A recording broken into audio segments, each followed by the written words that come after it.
Hey everybody, another interview. The stretch has been so long since we haven't had one. I'm really excited about this because you guys want them. Today we have Beekeeper from Vancouver, Canada on the show. We're really stoked to have them on. Hey there, how you guys doing? Right on. Oh wait, they can't answer. They can't answer that, but that's okay. They all probably watching on TV were like, Yes, "Hey, I said fine. fine, big Great. collective. Hey, Devon, correct? That's right. Are you the singer of the band?" There are three of us in the band, and all three of us sing. I sing sort of the most, I guess, but I play the guitar, and then Brandy plays bass, and Luke plays drums. Right on. Before we get into all of the good stuff, I just noticed that you posted on Twitter and on your Tumblr, I think, this Yeah, awesome mic stand. yeah, that's that you right. set up I'm talking into specifically my for own this. shoe, basically, right now. I love it. Is there a way that we can see that, or is that something that I have to show later? No, I can do this. Here we go. See, this is the rig right here. That right there is some high tech shit. We love it This because is studio quality, right? yeah, we love that kind of stuff because we pride ourselves here at Beneath Everything as being low definition, and that's pretty. That's it. That's Literally a shoestring budget here. Yeah, I love it. Okay, you're in a band. I got a few things I want to talk to you about. Yeah. The, we I don't do much research on bands that I'm going to talk to because I like to keep it very like, hey, hi, my name's Ronnie. How are you doing? Yep, Tell me that's about you. right. So bear with me. You're in this band. I looked at your website. I noticed Yep. what you have on there, and something popped up. Something that I'm not really good at is genres. I just throw everything into rock and roll or hip hop. Yeah, that's it. It's quite easy for Makes me. sense. Now on your webpage though, there's mention of math rock. What is Yep. math rock? That throws me off. I like math. I like rock. Well, then we're for you. We're people who like math, who like to rock. No, we use the term math rock to kind of indicate our penchant for weird time signatures and kind of kooky polyrhythms, lots of stuff happening at once. The kind of thing that if you, it sounds like you could sit down and work out a formula and solve what we're doing. So we're kind of influenced by some of the more extreme math rock that's just like really crazy music, but we kind of want to make it in a way that regular, everyday people can enjoy, rather What than just what music dorks. what music dark? What is music dark? No. Yeah. What bands? You just said crazy math rock bands. What is a crazy math rock band? So I can sort of put it in perspective. Yeah, so I can think of like it was pretty it was like a kind of a localized thing and kind of like the Washington DC hardcore scene when bands like Fugazi were breaking out. You can look at, let me think of some bands like Farraquet, which is Faraquet, or Medications, or newer bands like Alashistas, or even bands like Battles that do kind of in very intricate, very planned out mathematical arrangements. A little bit.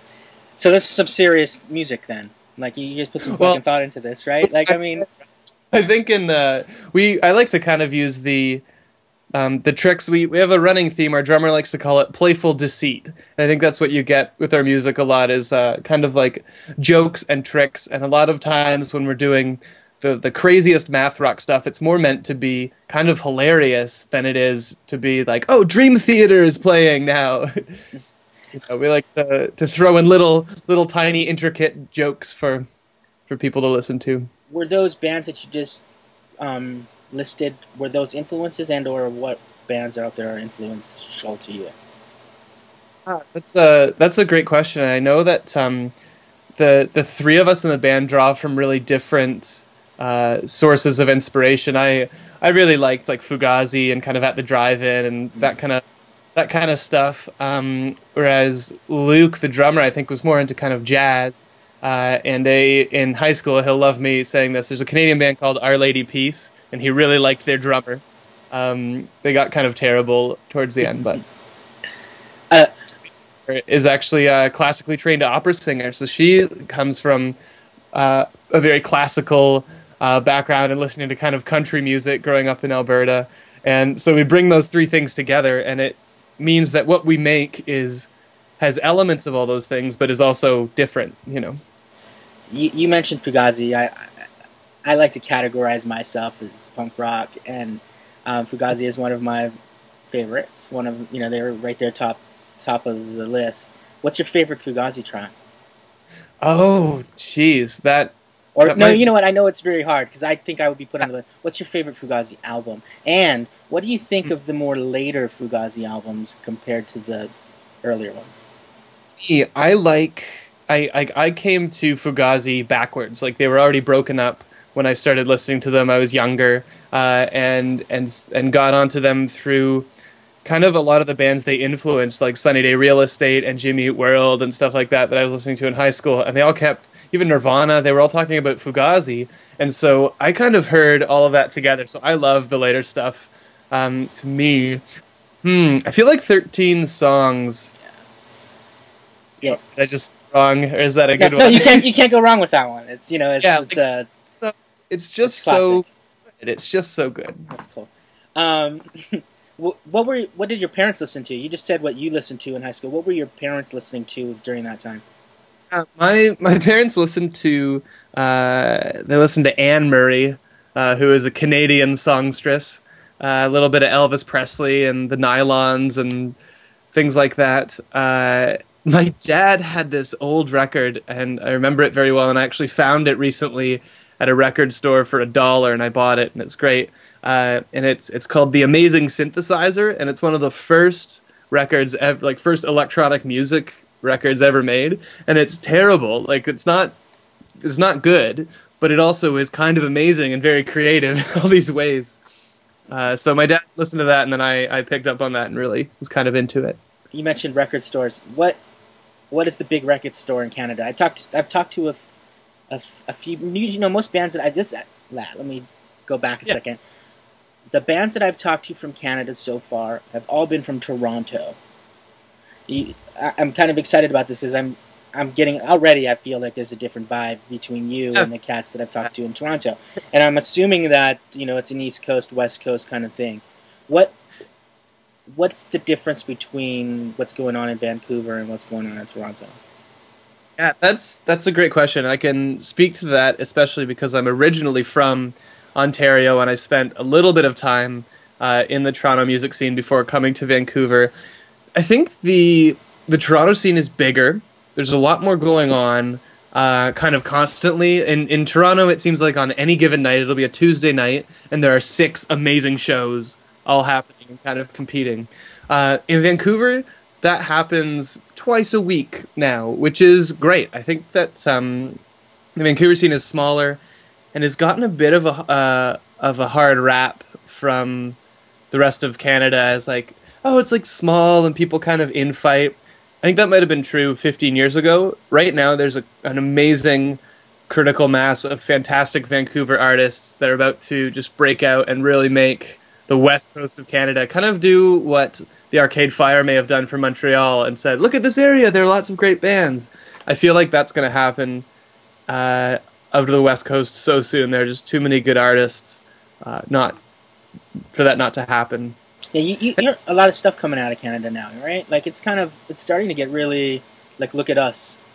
I'm so curious, what kind of Canadian artists are you guys hearing Well, about well, down there? the Arcade Fire, and it's on. If the way that I find, one of the things that I'm really stoked about is like I don't go to websites and I don't look for them. I go on Twitter and I find bands and I just like this, like that's how I've got in touch with Sure. you.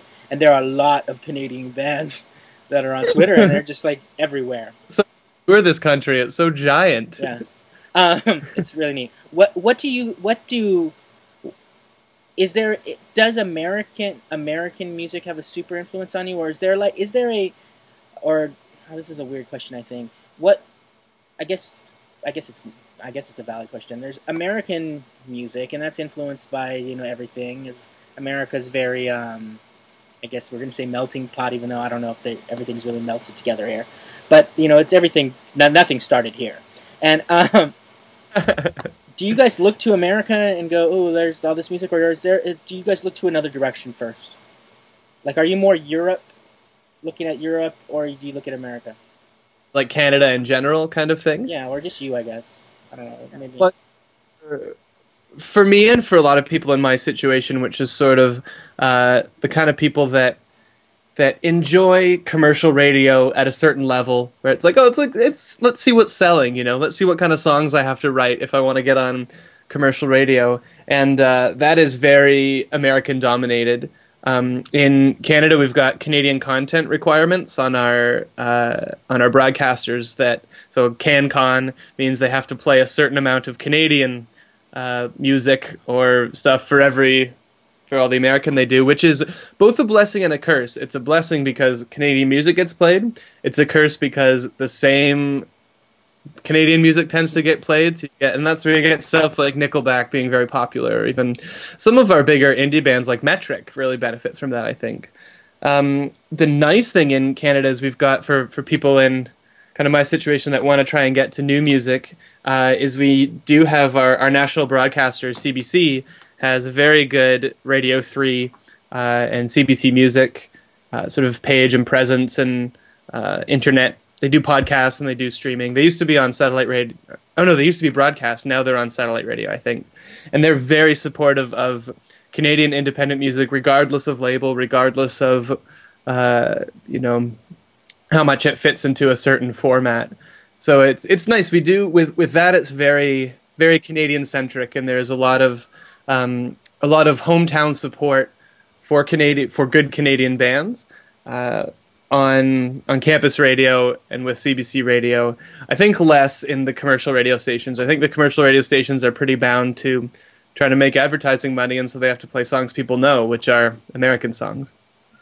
What's the big Canadian band that's on this commercial radio? I guess it's hard to escape Nickelback. They're everywhere, and they're a bit of a whipping boy up here in Canada. But there are lots of great other sort of big commercial bands up here. Metric, that I mentioned, a band called Hey Ocean, is very marketable and also play great tunes. And you mentioned labels. Are you on a label?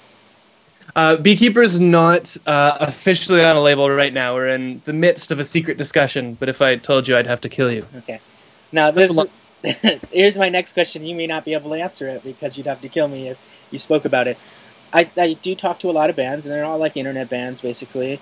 And, you have your band camp. Everybody has a band camp. It's kind of like the go-to thing you have to have out there now. And it almost seems like a lot of bands don't have labels and feel like they don't. Do you feel like you need to have it? I think if you talked to me in high school, I would have said, I don't need a label, I don't want a label, I don't want somebody up in my face doing, changing my artistic integrity. And I think like that stuff is still true. I'm not sure we need a major label, although there's a certain type of success that comes along with that, and visibility and things. I think like where having a label is beneficial is just expanding your team, getting more people with connections to talk to other people with connections. So I don't think it's a totally necessary thing. I think that at a certain level, it helps a lot. If you'd like to tour across Canada and have pretty full rooms, and get into the States or get over to Europe, having a label helps. You can do it without a label for sure, and there are lots of bands that do that. I think, we're doing everything in-house right now as a band, and I love the idea of maybe passing some of the grunt work off to somebody else who's willing to do it and who's maybe better at it because that's their job, and then just letting us play music and win over the hearts of fans. Cool. So let's talk about your music then. We're right there. I did go to your Bandcamp. There you have an EP called Be Kept. Yep, that's right. Full length. I'm sorry. A full length out, and then there's a 7-inch that's out. Yeah, that's right, and that's out, and it's called "Take Me Back to the Place." One of the things that we like to do here, is that all you've released? Yeah, that's right. Okay. One of the things that me and Mark, his name's Mark, we like to play this game, Who's Cooler, and what we do is we listen to the full length that a band has that we have on, and we pick which song we like the most. I'll tell you who they are, and then you tell me who's cooler by the track that we pick. You game? Okay. Okay. So this is who's cooler. Off of Be Kept, I picked Novel as my favorite. Okay. Mark picked Hurt an Enemy. Who's cooler? Yeah. Okay, you're both. I wish that the other two were here because they would say differently, but I'm gonna have to say Mark is cooler. Hmm? Fortunately. Congratulations, Mark. He loves being cooler. So, there's part of me that I think it's funny because you guys picked two songs that for me are really highlights of that album, and in a surprising way, and for different reasons. So, Novel was great because it's got that like Queen operatic ending. It's pretty fun. It's pretty funny. And we had lots of our friends help out on it. So that song has the most players, just all these outside people coming in and playing different instruments. And it turned out pretty well, I think. I like the way it turned out. Hurt an Enemy, we actually weren't even going to record that song. At the end of the day of our drum session, we had a little bit of extra time. And we thought, okay, let's do Hurt an Enemy. So we did one take of it. Luke nailed it in one take. And it turned out to be one of the gems of the album and of our set. It's a fun song because I get to basically scream and shout at the audience, and people seem to like it, which is I don't know. You give it like a Latin rhythm, and you can shout at anybody, and they enjoy it. They enjoy it. Are you guys touring? We will be touring in November, which is a crazy time to tour Canada, but we're going to do it. And is that because it's cold? It's cold, yeah, and we've got to cross mountains, which gets sometimes impossible in the winter. Right now, there's a radio station in Vancouver called The Peak, and they run this big BC-wide kind of artist development program called the Peak Performance Project, and they pick 20 artists from across BC, and we sort of do a bunch of stuff with them and have the opportunity to get $105,000 out of them. So we are in it this year, and we're doing that. And if anybody's listening and would like to vote for us, I'm sure there's a way to do that, but I don't want to pander for votes because that doesn't feel right. It doesn't feel very fuzzy. Don't worry, there will be some pandering that is involved. That'll go down. I'll look into that. That's cool. I think that's kind of. I dig how those types of things work out. A lot of that's going on now. Yeah, I like vote for this band, and it's kind of like support in another way.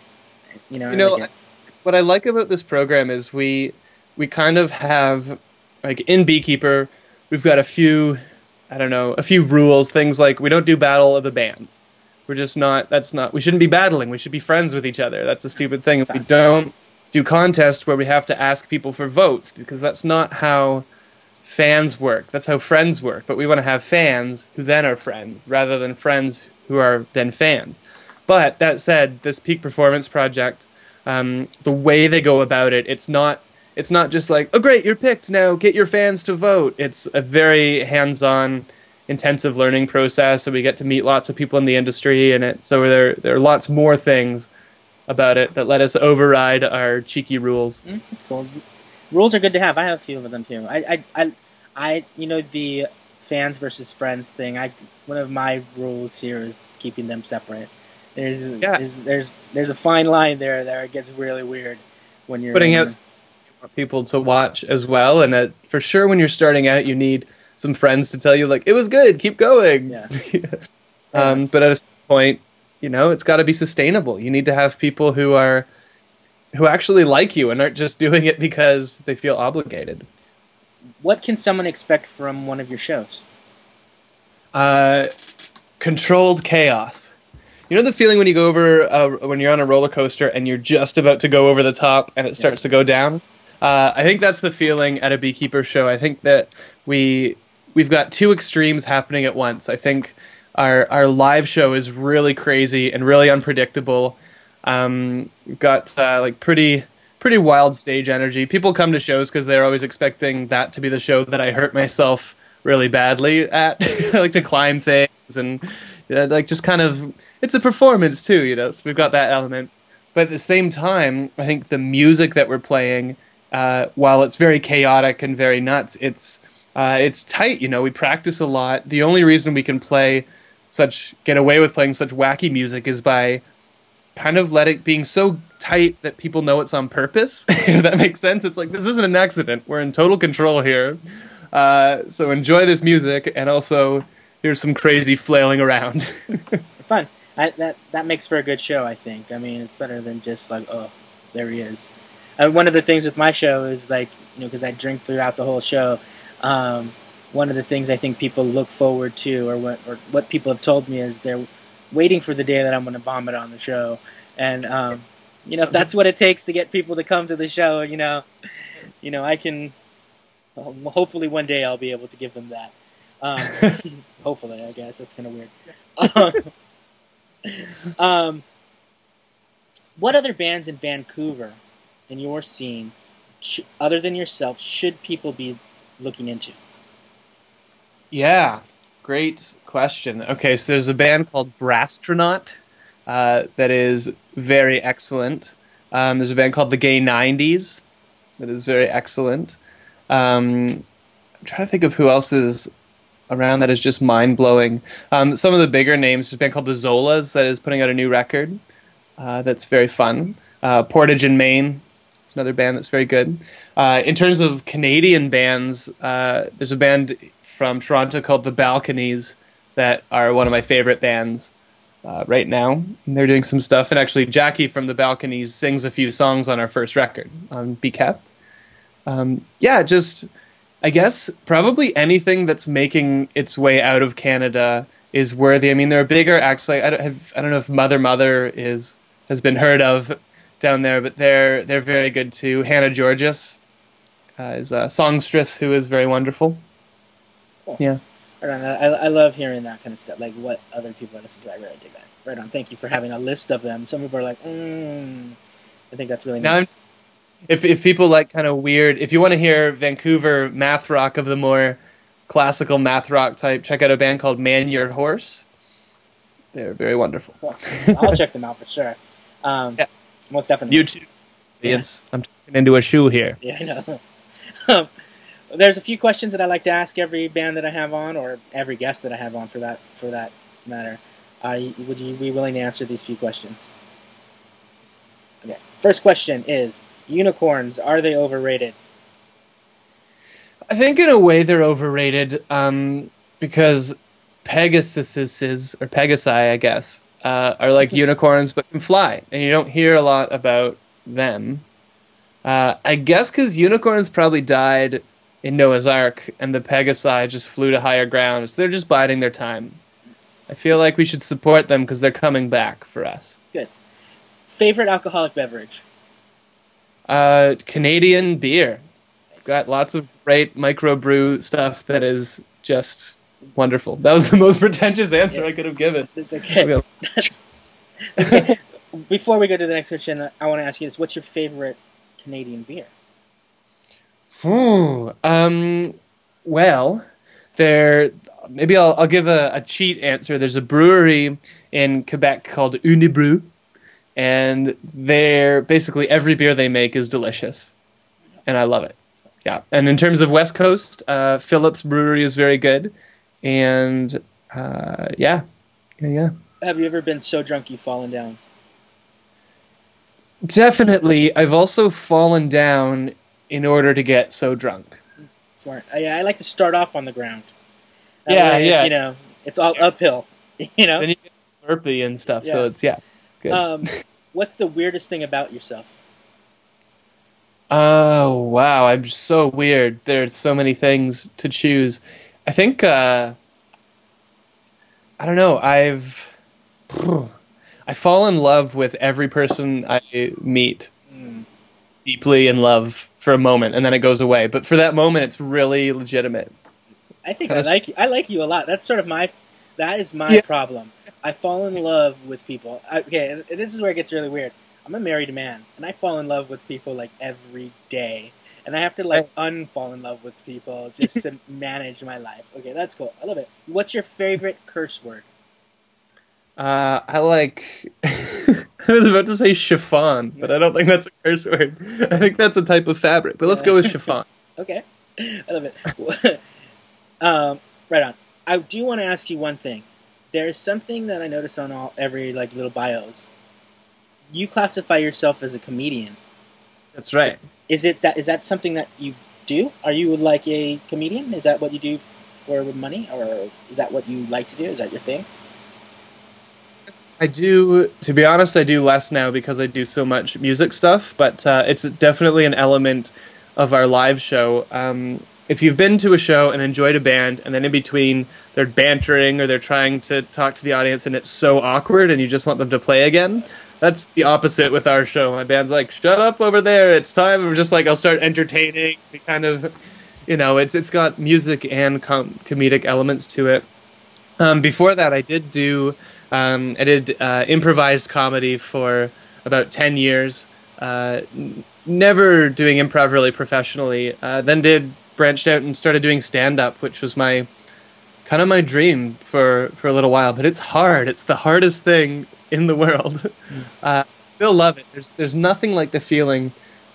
I mean, I've played festival shows with 6,000 people in the crowd, and that's really fun. It's fun playing to a giant crowd and killing it.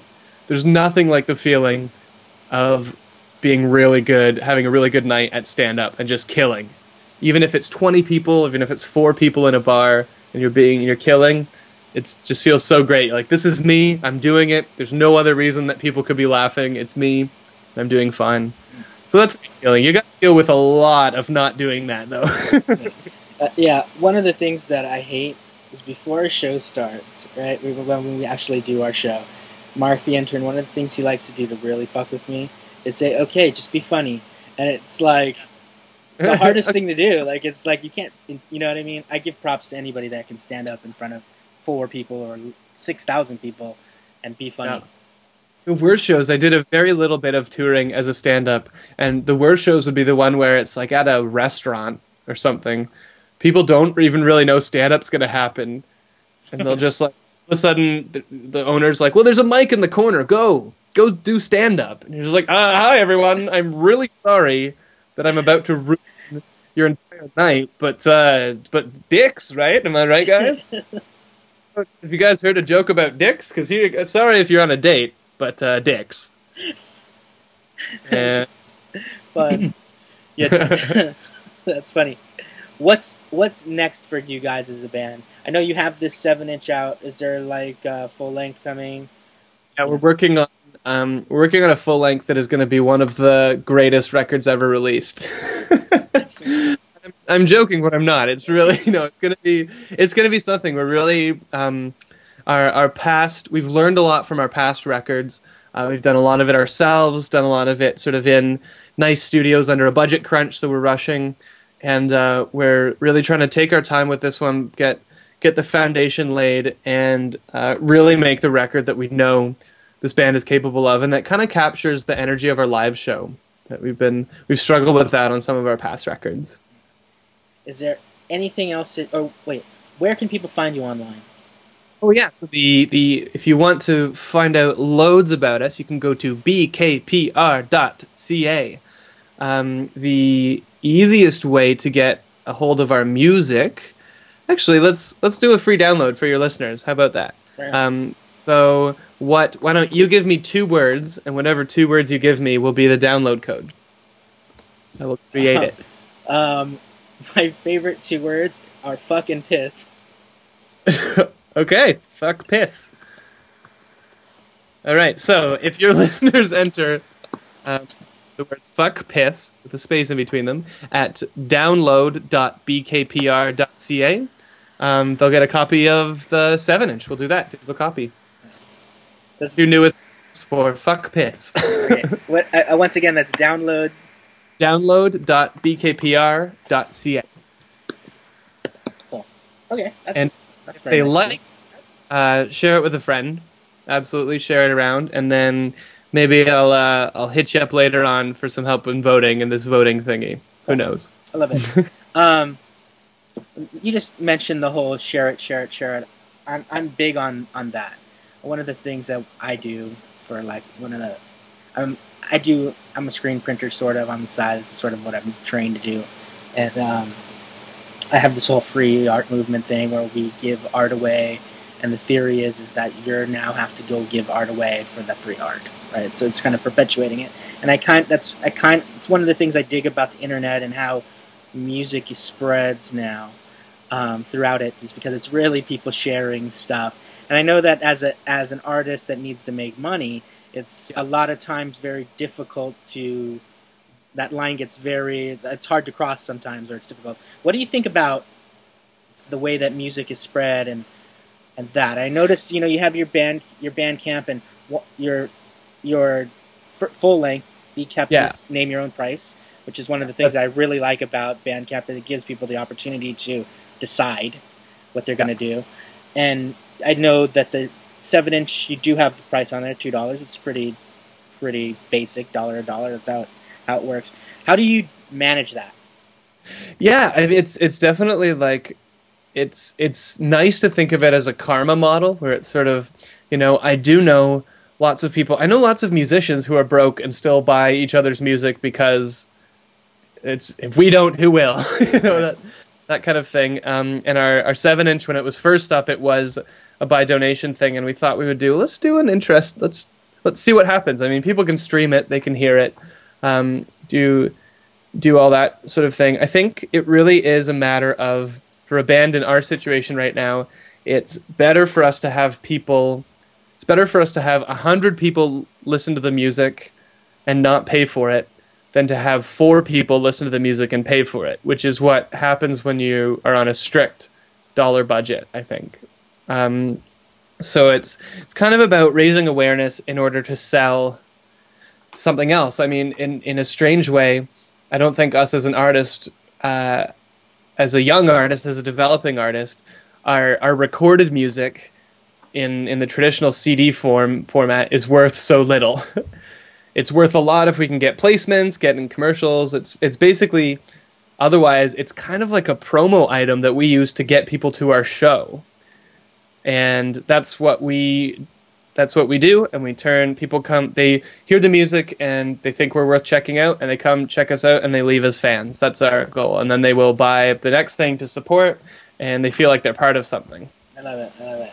It's a plan. That's what I dig. I dig plans. I dig when people think forward. Really, I do. Schemiest, planniest band you ever did meet. I have, it's the math, right? That's part of my thing. I have phases in my idea. Like, I've been doing this for 3 to 4 years, this whole internet thing, and everything that I do is part of a phase, and we're constantly a planned phase. I have long-term phases. I love it. I think it's cool. I really dig what you guys got going on. Is there anything else that you want to tell the world before I let you go? You heard it here first. We're coming for you. Get ready. You might as well like us now, because you're going to like us in 5 years. The people will, for sure. Right on. Well, thanks for being on the show. I really appreciate it. I appreciate you wanting to be on. Definitely. I dig that. It's kind of thing. It's great. Cool. Are you down to cut a little bumper for my show? Yeah. The show's called Beneath Everything with Ronnie Rucker. You can say whatever you want to say. Feel free. Okay. I'm Devon from Beekeeper in Canada, and you are listening to Beneath Everything with Ronnie Rucker. Woo!